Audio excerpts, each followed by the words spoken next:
Hey guys, welcome again to another video, and not just welcome to just any video, but this video on our channel called long form history. I think it's long form history. Okay. But we're not on Samba journeys. Okay. Now, the reason why I created this channel was for people who have the time. Okay. You know, if you spend any amount of time on our channel, you will see that there are numbers of people who just don't want to make the time. And, you know, when we do a video, especially if we're investigating something, we're not going to just give you and that's it. We want you to really understand, but not only understand, we want to encourage you. We beg you to go and investigate this stuff yourself. This ain't just a swipe up and swipe down channel where you just swipe up. Oh, that's good to know. Oh, that's good to know. You got to know if this is real or not. And so we encourage people to investigate always yourself. And many times we've given stuff away just to come on, take it, go, so that you can investigate it. Prove this stuff to be right or wrong.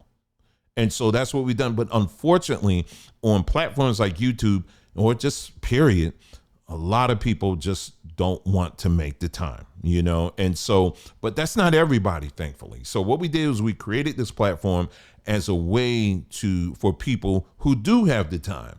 And so you're going to see stuff posted here from time to time where, you know, things we've done in the past, and then there may be things I'll do in the present, you know, that are specifically for this channel, where we can take our time and go through stuff and, you know, look through all the receipts and all of that stuff. And then ultimately, like I always say, you know, what your conclusions are is pretty much up to you, you know, but what we establish is your choice. Your conclusions or my conclusions doesn't necessarily establish a fact. They're just conclusions based on different stuff, but the facts have to remain. You understand what I'm saying? We can't allow our opinions to override or believe they can override facts. They cannot. Which leads me into a post I did yesterday. In fact, there was two posts I did recently on the Samba Journeys page. One, I just talked about, I did a video where I said, listen, this is the reality of what's going on right now in the economy, and things are changing rapidly. Okay. This is what I'm proposing, how we need to start thinking as a people. We got to get away from this whole, you know, we got to, you know, looking at like, okay, one day, a big trumpet's going to sound and all black people collectively are all going to come together, and no matter so we don't really have to invest in any time in trying to learn how to work together. We don't need to do that, because when Jesus comes back or Yah comes back or whatever, you know, he's just going to straighten all that up for us anyway. So we don't need to invest any time in learning how to work together. Well, I don't believe that. I believe that we have time here. We need to learn now. We need to start investing in how to build relationships, starting with small groups. I mean, it would be great if one big group can all come together and do that. But you and I both know when it comes to our people, the probability of that happening and being sustainable, it just isn't. It just isn't. We're in a time right now where that ain't happening. But you can network with other people, but just on a smaller scale. And the other thing I raised was, I said, you know, in your small group, it may be people in that group that may not look like you. Okay. And so people really have a hard time. They didn't want to accept that, because many of these people who are religious, they want to hold on to the fantasy that it doesn't matter, you know, if we hate ourselves or not, because when our Savior comes, all he's going to do is do the Thanos snap and everything's going to come in order and come in line. There's no precedent in history where that's ever happened. This is why we tell people, listen, wake up, let's work now. We can work together, but just do it smartly. And the amount of people that fought against that was just simply amazing. And so anyway, so we did that. And then recently I did a post where I just went in and I just said, hey, listen, this is the history of, you know, like many of you like to say Yah or Yahuwah and Yah's laws and all that. Well, Yah comes from Yahweh. And then I talked about how that's part of the Canaanite pantheon and all of that. And just, this ain't my opinion. This ain't from some hidden information. This information has been out here. The problem is many of our people will simply repeat what they see on social media. They'll repeat what their favorite teacher or moray or whatever you will pastor will tell them, but they will not investigate themselves. And this is what this particular video is about and where that really comes from. And so, you know, once again, people, I had a couple of people, they wanted to start arguments and would not address a doggone thing I said in the post. And then I had to let them go. I said, you're not going to waste any more of my time, because if you cannot address anything in this post and you just want to argue, this is not the place. Okay. And so I do understand at the end of the day, what it is fear. It's fear. But what does that come from? See, for me, I'm always interested in the root cause of things. You know what I'm saying? Not so much getting all into the drama part. What's really causing this? And, you know, and when you stop and think about it, it goes back pretty far. I mean, it's not surprising, if you will, when you think of black folks, our people. Religion is a very, very, very important, plays a very important role within black culture. It has ever since we've been over here. Now, again, when we talk about religion, what religion are we talking about? Well, mainly it was Christianity when you're talking about the transatlantic slave trade. But of course, if you're talking about the Arabic slave trade, then it was Islam. You understand what I'm saying? But for this conversation, we're talking about the transatlantic slave trade. And so what was embedded in us during this slave trade was Christianity. We did not come over with Bibles. We did not come over speaking in tongues. We had no knowledge of any of that. All of that came by way of the Bible. And the Bible and scriptures and all of that was used as a justification to enslave us. We've talked about this many, many times. And, you know, of course, some of their favorite scriptures was servants, obey your masters and all of that stuff. So that came from that. So this whole notion of God and Jesus and all of that, it was introduced to us by way of Christianity. I'm talking about the Christian God. Now, the people, the Africans that they brought over as slaves, we already had a concept of a creator. We had an understanding of the relationship between spirituality and nature and all that stuff. We already knew all of that. In fact, we knew more than that. When you look at ancient African cultures, I mean, when you're talking about the arts and the sciences and stuff like that, we were way advanced in that. Now, what they try to make us feel is that we were stupid, dumb, and ignorant because, you know, there are many, what they'll tell us is that it's very difficult for them to find any evidence of us writing things down. So because a lot of the cultures that they pulled from, we didn't have that, or at least according to them, we weren't really writing things down. What their assumption is that we were stupid and dumb and ignorant. That's far from the truth. We were a very advanced people. And that's what I try to address in our one of our podcasts called Tech Tribes, and where we're actually going through the history and we're looking at just how advanced we were as a people. And I'm not just talking Egypt, okay? Because, you know, just because the people of Egypt originally may have been black, it doesn't mean that they were our people. It just means that they were black. I'm talking about those that were brought over via the transatlantic slave trade. That's the people I'm talking about. And so we've talked about this in great detail, and we're going to continue to talk about it. So, but what's interesting is that despite that, in spite of all of that information, that technology and understanding and all of that stuff that we may have possessed in our culture, these people still felt the need to educate us. Now, why is that? Was it because we were stupid, dumb, and ignorant? No, it wasn't education. It was indoctrination. That's what it was. It was indoctrination. And so when you go through history, when they came down, you know, when the Europeans start going through Central and South Africa, all of those areas, they weren't coming to, okay, we're going to teach you. This is A, this is B, this is V, and all that stuff. We're teaching you a new language because we're trying to indoctrinate you into our way of thinking. But at the same time, we are telling you that your culture is bad. It's wicked. It's crazy. It's demonic. So it was indoctrination. So when you say education, it was really indoctrination, which, That's what it was. So anyway, so the first wave, a lot of times, was typically a handshake and the missionaries. Then following that came the soldiers. That's typically what happened. And so when slavery came about, they separated us from our culture, which included our language, it included our way of doing things and thinking and perceiving the world around us and all that stuff. And then we had to learn a new language, which meant, and then with that, they said, okay, you're not worshiping those gods. Those gods are evil. You have to worship our God. And our God has a book, and it's called the Bible. And you're going to sit down and you're going to learn it. And so that's how the Bible came to us.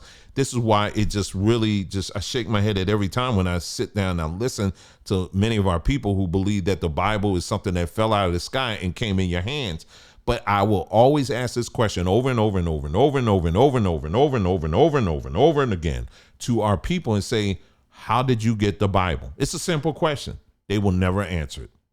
Never answer it. Who wrote your Bible? They will never answer. They'll talk about everything else, but they'll never answer simple questions. And so anyway, I have some pictures here. I'm just going to breeze through these real quick just so that you can get an idea of how this indoctrination and what it looked like. Let's see. So let me pull this up here. So here's, so they would indoctrinate our adults, or the children first. Then when the children became adults or whatever, they became the teachers who repeated the indoctrination to the children. Okay, so here's an image here of a Catholic school that catered to these Africans that they brought over as slaves. They did the same thing with the Native Americans as well. I mean, there's many stories on that. After they defeated these people, then they brought over their priests and all of that to indoctrinate these people, to teach them that their culture is bad, our culture is good. That's what they did. And then you have books here as well. This, I'm just giving you some of the examples here. This is a book called From Slave to Priest, the inspirational story of Father Augustine Tolton. Again, he's held up as, look at this wonderful man who embraced our culture, and he's teaching our culture to the little black people. Here's another one as well. Just to give you a visual of what it looked like, as far as how they saw themselves in educating us. Okay. Again, we were not dumb. We were never stupid or anything like that. What they wanted us, what they were doing was indoctrinating us into their belief system. Okay. And their belief system is directly tied to how they do economics. Okay. So this is why it was important for them to bring in the Catholic Church first, to say, okay, this is what you're going to do, and this is how you're going to see God, and this is how you're going to see finances, and this is how you're going to do everything. So this is what they did. And so, we're talking about the Rome Church, but also, speaking of which, going back, I didn't mention this. When you go back into the early church, and talking about the, Rome, Church of Rome, they would speak in Latin. Now, what would happen is it was the priestly class a lot of times that would speak Latin. Latin was something that was also spoken, in that area, part of the world at the time, but it wasn't really something that everybody knew. Everybody couldn't read and write Latin, because at that time, in those early places, those early, like Italy or ancient Italy, Spain, all this stuff, a lot of these were agricultural based cultures. You understand? So people typically were born as farmers and, and cattle herders and stuff like that. That's what they did. They weren't going to waiting for the school bus to come or the school wagon to come and pick them up and take them to school. I mean, they had schools, but schools was more seen as a luxury, depending on what class. It was based on classism at one point. You know what I'm saying? Then eventually, education became more and more of a thing that more and more people took part of. But most people at some point in Europe didn't know how to read and write either. You know what I mean? So when the church would speak in Latin, a lot of times they knew a lot of those people sitting up in mass didn't understand it. It was set up as something to be impressed with, like, oh, this is God's language. The Roman Church even adopted Latin as the official language of the church, because they wanted to be perceived as we're speaking God's language. And if you don't know it, don't worry about it. You can just trust in us. Now, remember that, okay? Trust in our interpretation of the scriptures. Trust in how we are speaking for God, and you really don't. So people were more, so that's why they had all these elaborate churches with the nice, the rooms, the spaces were all just very ornate, and the stained glass, and the priest with the robes, and the priest, he's sitting up high and looketh low, and then the choirs and the music and the pews and all that stuff. All of that was designed to get people in their senses, in their sensory. You understand what I'm saying? And the priest could have been saying anything, you know what I mean? But it was like, leave spirituality to us, but you just get caught up in all this other stuff. Now, fast forward, you see the same things happening in churches today, right? Anyway, but eventually the church began to take lead in education. But like I just was talking about, the education wasn't really education. It was more indoctrination. In other words, we're going to teach you reading and writing, but we're going to teach it through the lens of our Bible, through the lens of our religion. We're going to teach you reading and writing stuff, but you're going to learn it through how our spirituality sees this stuff. Okay. So anyway, so then I showed you the pictures and all that. So now fast forward, black folks, when it comes to religion, if anything else, if you know anything about our history, you'll know that when you think about your great-great-grandparents and all that, there are many cases where they'll tell you, well, Sean, I only made it to second grade. I made it to third grade or whatever. But they will tell you, man, they will know more scriptures than anybody. They will quote scriptures forward and backwards, upside and downside. And, they would know how to pray a mighty prayer and all of that. So the spirituality part was literally something that was beaten into us. It was made and melded into our identity. You understand what I'm saying? So the religion was paramount. It was so paramount, it became part of our culture, part of our DNA, part of our identity and who we are. You understand what I'm saying? So religion was paramount. But what was the other thing? Illiteracy. So when you're illiterate, so everything that the churches were teaching, they're teaching, remember I said reading and writing, they'll teach it, but it was through the lens of religion. Now, why is this so important at what I'm trying to bring out? Because look at it this way. Now, in life, just say let's talk about the American economy. Okay. Now, in the American economy, you got different groups of people. Okay, so you got, you just name them, right? Now, let's talk specifically, and everyone is at the line, they're ready to run. Now, let's take a look at the one lane that got black folks in it. Now, this lane here, when you look at the run, it's like, whoa, wait a minute, why are they so short? Oh, I know why, because they don't have legs, because they got cut off.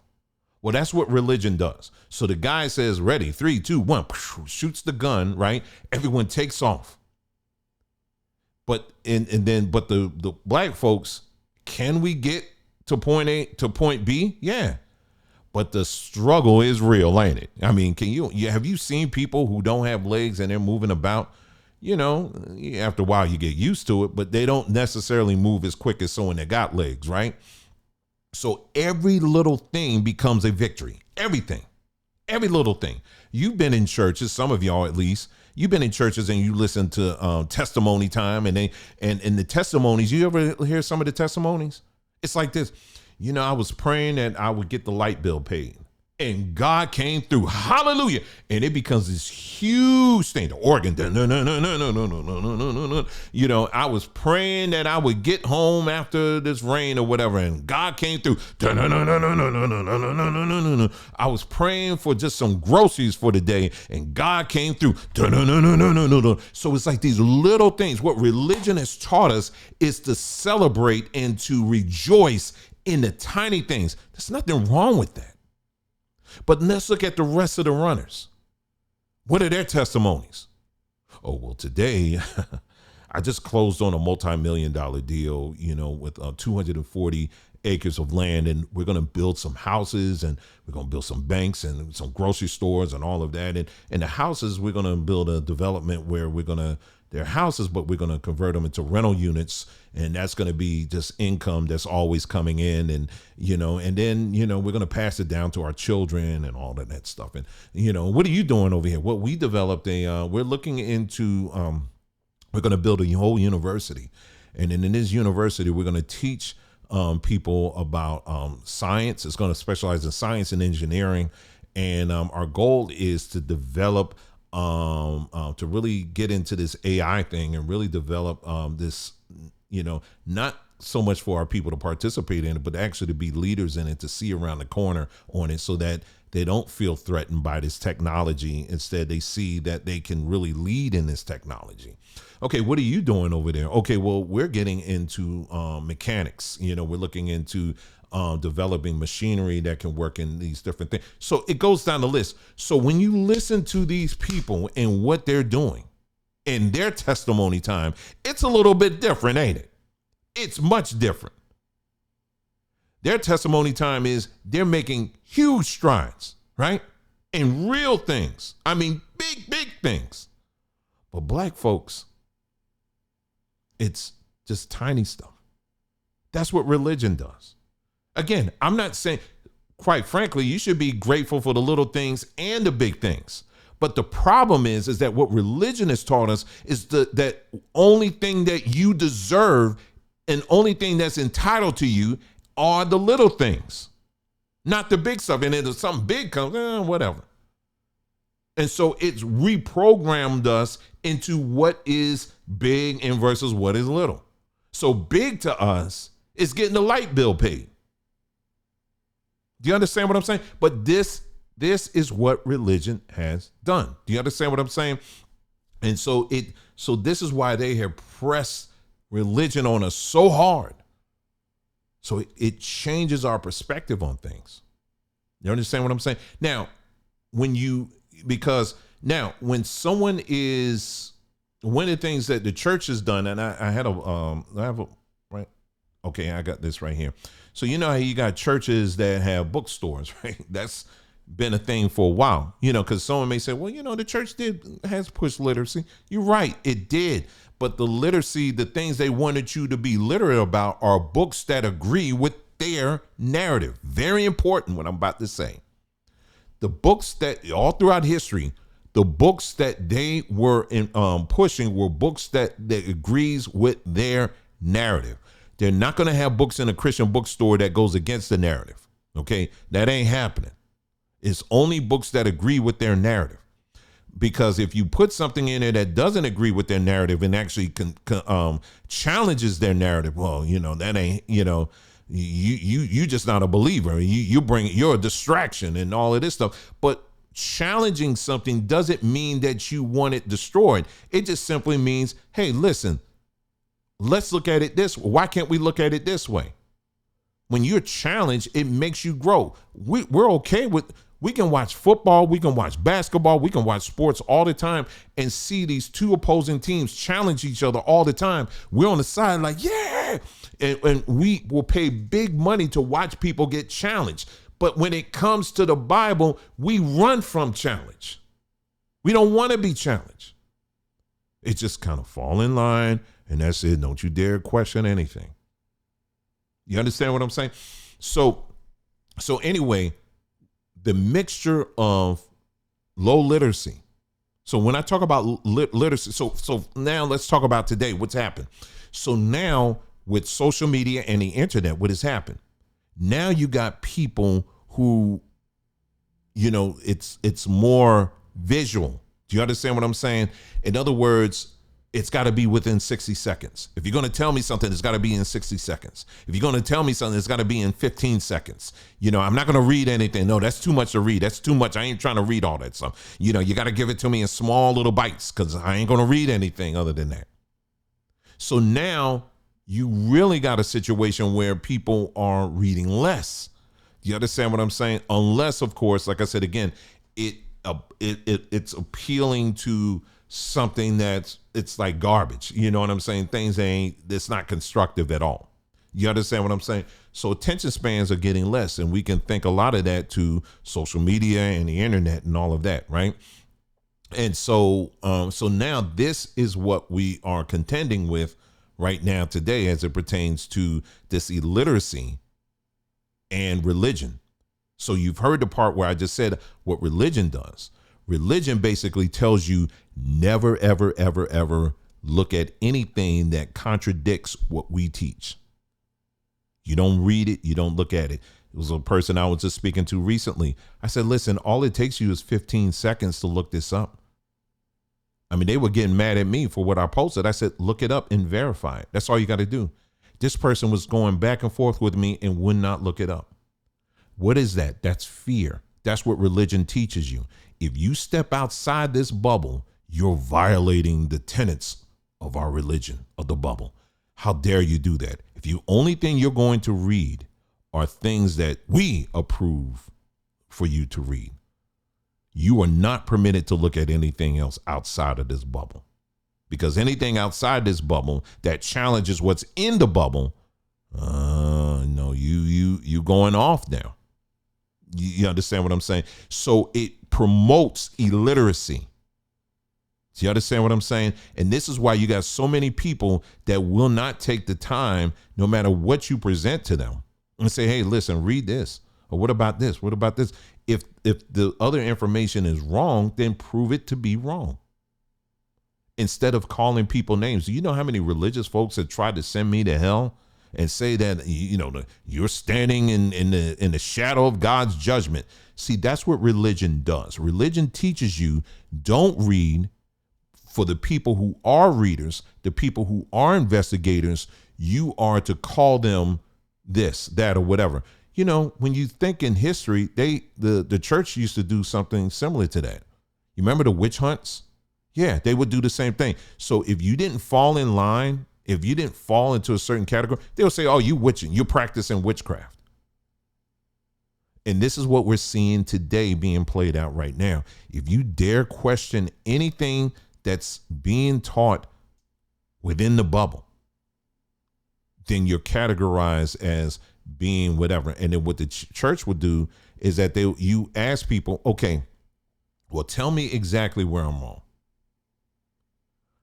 I want you to, it's all listed out here. I'm being very clear.